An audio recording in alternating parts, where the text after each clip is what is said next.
মার খাওয়ার জন্য প্রস্তুত। আমরা উন্মুক্ত করে হাত বাড়িয়ে দিচ্ছি, আমাদের মারেন কিন্তু আমাদের সমস্যার সমাধান করে দেন। শেরেবাংলা মেডিকেল কলেজ হাসপাতাল সহ বাংলাদেশের সকল সরকারি হাসপাতালের অব্যবস্থাপনা এবং স্বাস্থ্যখাত সংস্কারের 3 দফা দাবি নিয়ে আমরা 18 দিনের মতো কর্মসূচি করে যাচ্ছি। একটা যৌক্তিক আন্দোলনে সংহতি প্রকাশ করে নানা শ্রেণী পেশার মানুষ আমাদের সাথে যুক্ত হয়েছে। তারই প্রেক্ষিতে স্ব উদ্যোগে প্রায় 3 দিন যাবৎ স্কুলের এবং মাদ্রাসার শিক্ষার্থীরা শেরেবাংলা মেডিকেল কলেজের সামনে অনশন কর্মসূচি পালন করছিল। শান্তিপূর্ণ এই আন্দোলনে, শান্তিপূর্ণ এই অনশনে আজকে অনাকাঙ্ক্ষিতভাবে একটা যদি হচ্ছে স্টাফদের ড্রেস পরিহিত একটা দল তারা মব সৃষ্টি করে শান্তিপূর্ণভাবে অনশনরত শিক্ষার্থীদের উপরে তারা হামলা চালায়, অতর্কিতভাবে হামলা চালায় এবং প্রত্যেকে মারাত্মকভাবে ওখানে ইনজুর্ড হয়। তারা প্রত্যেকে হচ্ছে মারাত্মকভাবে জখম হয়, রক্তাক্ত হয়। এবং গতকালকে স্বাস্থ্যের ডিজে এসে যে কথাগুলো বলেছেন যে শিক্ষার্থীদের এই দাবি অযৌক্তিক এবং প্রশাসন যদি কেউ আন্দোলন করে প্রশাসন সেক্ষেত্রে হস্তক্ষেপ করবে। আমরা মনে করি তারই এরকম আশকারাতে বা উস্কানিতে হয়তো এরকম একটা মবের সৃষ্টি হয়েছে যার কারণে শিক্ষার্থীদের এই হামলাটা সংঘটিত হয়েছে।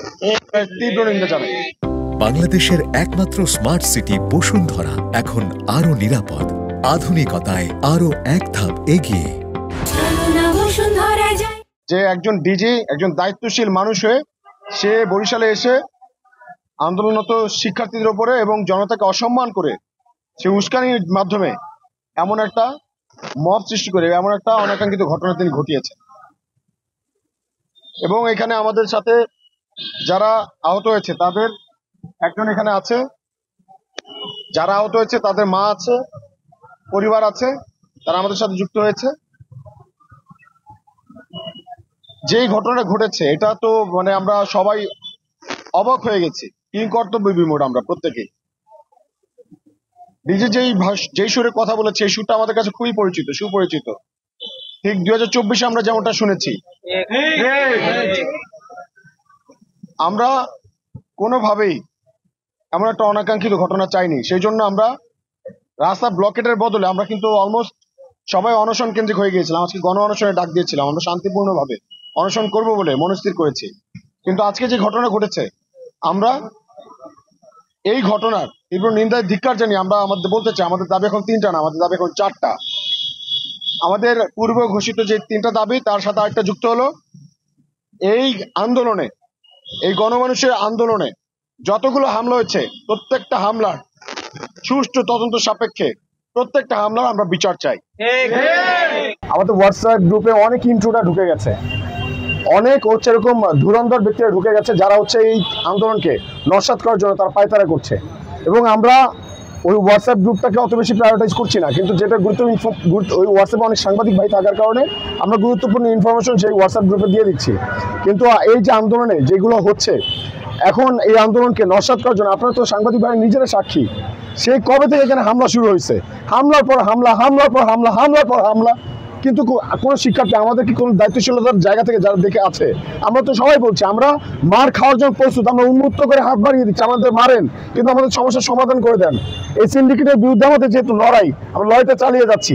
এই সিন্ডিকেটের বিরুদ্ধে, সিন্ডিকেটের সপক্ষে যে শক্তি, যারা এই সিন্ডিকেট দ্বারা সুবিধাভোগী তারা যে সক্রিয়, এটা তো আপনারা নিজেরাই জানেন প্রত্যেকে।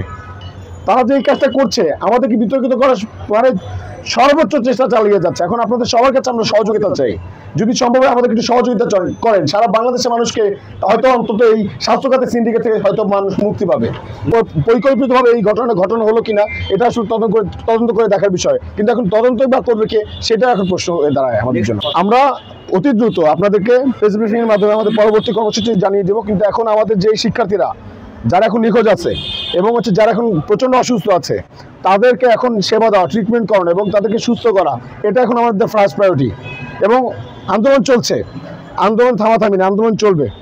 আমরা দ্রুত আমাদের কর্মসূচি জানিয়ে দেবো ইনশাল্লাহ। আন্দোলন চলমান আছে, আমরা সবাই একতাবদ্ধ আছি, একসাথে আছি, এবং আমরা এখন যারা আছে এই যারা অনশনরত শিক্ষার্থী তারা তো হচ্ছে অনশন তাদেরকে ভাঙায় নাই কেউ, তাদেরকে ওখান থেকে আহত করে হামলা করে উঠাই দিচ্ছে। অনশন তো আর কেউ ভাঙায় নাই, আন্দোলন চলছে, অনশন চলছে, কর্মসূচি চলছে, আমরা তাদের সাথে আছি। এখন তাদের ট্রিটমেন্টের প্রয়োজন, তাদের ট্রিটমেন্টের ব্যবস্থা করানোর চেষ্টা করছি।